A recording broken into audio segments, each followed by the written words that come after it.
Recently, I announced to the public that I've been working alongside Altimore to create a memory card called 1.03. Prior to that announcement, I released 4 videos which detail the features 1.03 will contain. The second of these videos was titled, The Problem with Universal Controller Fix. In this video, I challenge the notion that UCF merely causes all GameCube controllers to tie the best possible hardware. This mission statement isn't in line with what UCF actually does, which is repair mechanics that suffer from polling issues and small coordinate ranges such that they can be performed consistently. The way I've rephrased this mission statement is more accurate since it doesn't hide the fact that UCF exceeds what is possible on vanilla in several ways. For example, Dashback and Wiggle Out of Tumble suffer from polling issues on vanilla due to the fact that there's only a 1-frame window to succeed them, which means that having your analog stick polled while it's in the middle of the x-axis will cause these techniques to fail. UCF fixes Dashback and Wiggle by increasing their windows to 2 frames, which can't be considered identical to vanilla. While I'm in agreement with the way UCF fixes Dashback and Wiggle, I raised issue with the way it handles Shield Drop and 1.0 Cardinal. These mechanics both suffer from small coordinate ranges on vanilla. UCF currently fixes Shield Drop by increasing its range by a moderate amount, and it doesn't fix 1.0 at all. In my previous video, I explained why I'm in favor of a more aggressive approach that involves maximizing the ranges for both of these techniques. My reasoning boils down to less aggressive fixes failing to fully equalize controllers, as well as the fact that the Melee rule set allows players to use the box, which is capable of pinpointing Shield Drop and 1.0 with 100% accuracy. The proper way to give the GameCube controller parity at that point is to maximize the ranges for both of these techniques. Before I go any further, I want to alleviate any concerns people may have about 1.03 by clarifying that there will be a toggle to swap to and back from UCF.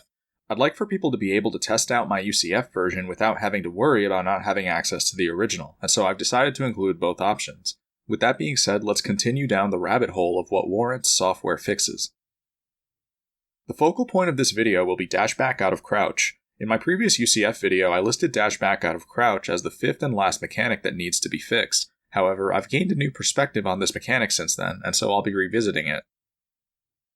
Dashback out of crouch is an exceptionally flawed mechanic for 2 reasons. Unlike other mechanics, Dashback out of crouch suffers from not 1 but 2 issues that warrant fixing. I'll be referring to these issues as Dashback out of crouch X and Dashback out of crouch Y. My UCF video explained the need to fix Dashback out of crouch Y. This issue refers to the fact that if your analog stick is pulled in the range that causes you to stand up from crouch before you make it to dash, your Dashback out of crouch will fail. Even if you try to avoid these coordinates by rolling along the rim of the analog stick, there will still be 3 of them that you'll have to cross no matter what. This creates an uncontrollable luck factor that causes Dashback out of crouch to fail about 5% of the time. I advocated for fixing these coordinates in my UCF video, which people seem to be in agreement with. Unfortunately, fixing these coordinates is not enough to fix Dashback out of crouch as a whole.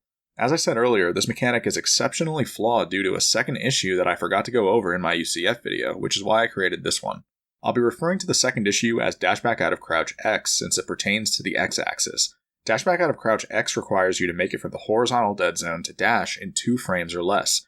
What this means is that you can afford to be pulled in the middle range for a frame before making it to dash, but you can't afford to be pulled in the middle range for 2 frames or else your character won't dash. The goal of this video will be to argue in favor of fixing Dashback out of crouch X by making it so that you can dash if you're pulled in this zone for 2 frames, as I believe this decision is warranted based on some extensive rationale.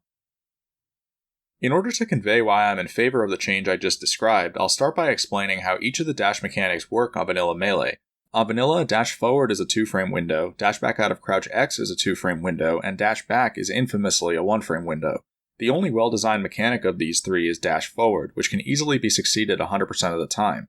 Dash back is notoriously flawed on vanilla and will only succeed about 50% of the time with the average controller.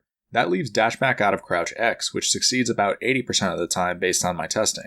Dashback out of crouch X isn't as poorly designed as vanilla Dashback, but it's still poorly designed. You might be wondering why this is the case considering it gives you a 2-frame window just as dash forward does. The answer has to do with Dashback out of crouch's travel route. Unlike dash forward, Dashback out of crouch doesn't have a horizontal travel route. Even if the most direct diagonal travel route is taken, the line between the starting point and the closest possible dash value is 0.89 units, whereas the equivalent is 0.8 units for dash forward. This perfect of a travel route will never be taken, however, and so the line will always be a bit longer than that in practice. If the analog stick is rolled along the bottom of the rim, for example, then the arc length is 0.93 units. I've included the math behind this for anyone interested in seeing proof. Yet another factor to consider is that the thumb can't generate as much velocity from this starting position as it can when the analog stick is in its normal resting position. All of these factors bring into question whether the 2-frame window for Dashback Out of Crouch X is reasonable from a game design perspective. Despite the fact that your ability to perform a dash is what's being tested on paper, Dashback Out of Crouch X makes it highly likely that your dash fails because you're pulled in the range between the dead zone and dash for 2 consecutive frames. Dashback Out of Crouch X would need to be increased to a 3-frame window in order for this outcome to be accounted for. After careful consideration, I've come to the conclusion that Dashback Out of Crouch X should be given an extra frame of leniency. My justification for this decision has to do with the hierarchy I showed you earlier.